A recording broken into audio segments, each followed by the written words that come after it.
The day prior, the Confederates tried to break out from their fortifications, and temporarily did so. But in their disagreement of what to do next, the Union was able to rally and drive the Confederates back. The Union had taken the high ground, and victory was at this point just a matter of time for the Union. Smith's guns were on the ridge by now, waiting for dawn to define the targets. Forrest, who was present in his capacity as cavalry commander, reported that a riverside road was open to the south, though icy backwater stood waist deep where it crossed the creek bed. However, the army surgeon, who had yet to learn just how tough a creature the Confederate soldier could be, despite his grousing, advised against using the flooded road, predicting that such exposure would be fatal to the troops. Floyd already believed his men were outnumbered 4-1, and as far as he was concerned, that settled the matter. Only one course remained: to surrender the command. The Confederate generals at the fort did not want to personally surrender.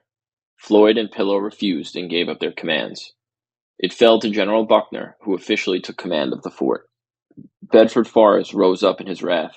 "I did not come here for the purpose of surrendering my command," he declared. Buckner agreed that the cavalryman could lead his men out if the movement began before surrender negotiations were underway. Forrest stamped out into the night, followed by Floyd and Pillow, while Buckner composed his note to Grant. "In consideration of all the circumstances governing the present situation of affairs at this station, I propose to the commanding officer of the Federal forces the appointment of commissioners to agree upon the terms of capitulation of the forces and fort under my command, and in that view suggest an armistice until 12 o'clock today." He signed it, "Respectfully, your obedient servant." Grant was snug in his feather bed when Smith came in saying, "There is something for you to read." During the reading, the old soldier crossed to the open fire and stroked his mustache while warming his boots and backside. Grant gave a short laugh. "Well, what do you think of it?" he asked. Smith said, "I think, no terms with the traitors, by God." Grant slipped out of bed and drew on his outer garments. Then he took a sheet of tablet paper and began to write. When he had finished, he handed it to Smith, who read it by firelight and pronounced sharply, "By God, it couldn't be better." General Floyd fled in a steamboat, leaving newly arriving Confederates who were unaware of the surrender negotiations, but were showing up as reinforcements on the shore to be taken as prisoner. General Pillow managed to escape with just one staff member in a small sailboat.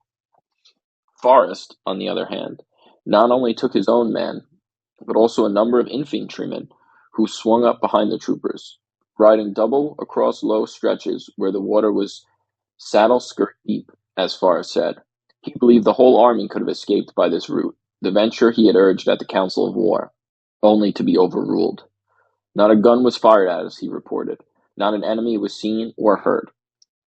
Sitting and waiting was the harder task, as it was Buckner's, the first Confederate general to submit a request for surrender terms from an opponent. He knew what condemnation was likely to be heaped upon his head by his own people, who would see only that he had ordered his men to lay down their arms in the face of bloody fighting. Yet he took some consolation and found much hope in the fact that those terms would come from an old West Point comrade whom he had befriended in another time of trial, when the tide of fortune was running the other way. The truce messenger returned at last and handed him Grant's reply. "Yours of this date proposing armistice, and to appoint of commissioners to settle the terms of capitulation is just received. No terms except an unconditional and immediate surrender can be accepted. I propose to move immediately upon your works. I am respectfully yours, your observant servant, U.S. Grant." This was not at all what Buckner had expected by way of return for past favors, neither generous nor chivalrous, even aside from personal obligations. Such terms, which were, in effect, hardly terms at all, were a far cry from those extended by Beauregard 10 months back at Sumter, back in what already seemed a different war entirely, when Anderson was allowed to salute his flag and march out under arms while the victors lined the beaches and stood uncovered to watch him go. Yet there was nothing Buckner could do about it. Floyd and Pillow had left, which might have been considered good riddance, except that the former had taken 4/5 of his brigade, lengthening the odds, and Forrest, which had gone with his hard-hitting cavalry, which otherwise might have covered a retreat. All that remained was for Buckner to make a formal protest and submit. This he did, informing Grant that the scattering of his own troops and the overwhelming forces under your command compel me, notwithstanding the brilliant success of the Confederate arms yesterday, to accept the ungenerous and unchivalrous terms which you propose." By now it was broad open daylight. Receiving the message, Grant rode forward, past white flags stuck at intervals along the rebel line, into Dover, where he found Lew Wallace already sharing a cornbread and coffee breakfast with the Confederates at the inn. He joined the friendly discussion, and when Buckner remarked that if he had been in charge during the fighting, the Federals would not have gone up to Donelson as easily as they had done, Grant replied that if such had been the case, I would not have tried it the way that I did. Then he took over the inn as his own headquarters, before sending Buckner north. However, he sought to make amends by offering his prisoner, who had done the same for him when the degrees of fortune and misfortune were reversed, the use of his purse. The Kentuckian declined it. The actual surrender was accomplished without formality. One Northern correspondent observed the marked difference between rebels from the border states and those from further south. Moving among them, he noted that the former were not much sorry that the result was as it was, while those from the Gulf states were sour, not inclined to talk. This applied to the enlisted men, however. Without exception, he found the officers spiteful as hornets.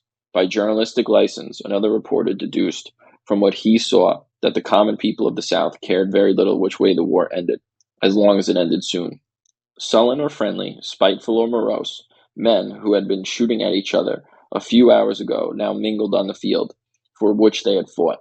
Indeed, the occasion was so informal that some Confederates strolled unchallenged through the lines and got away. Bushrod Johnson, who was among those who made off in this manner, later declared, "I have not learned that a single one who attempted to escape met with any obstacle."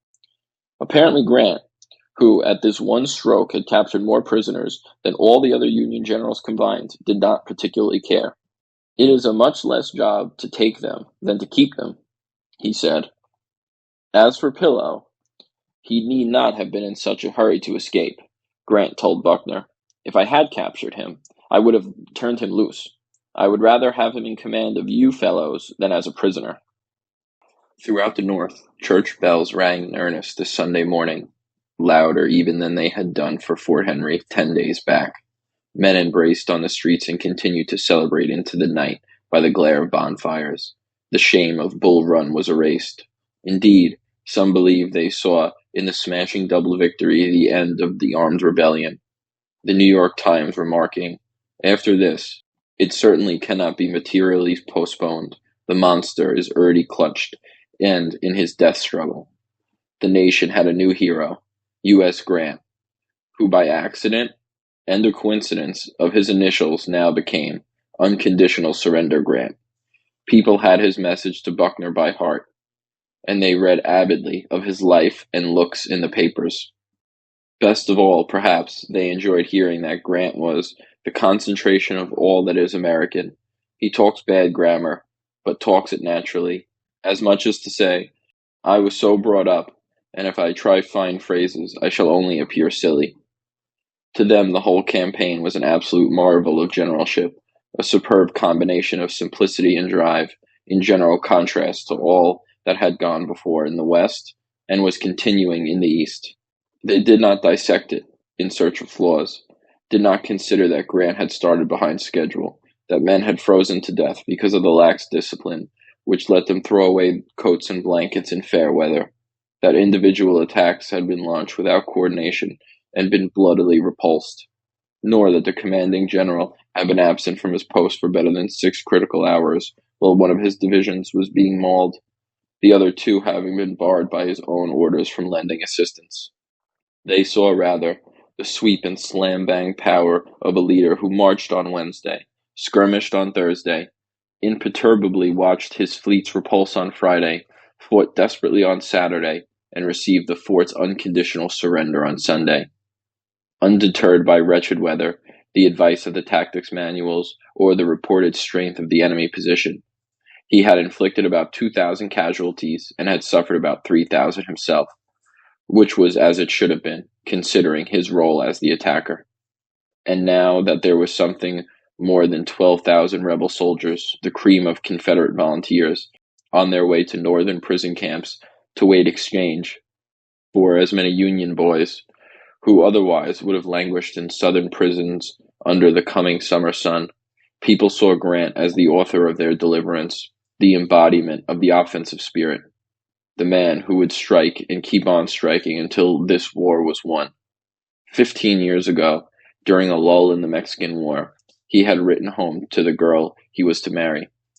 If we have to fight, I would like to do it all at once and then make friends. Apparently, he still felt that way.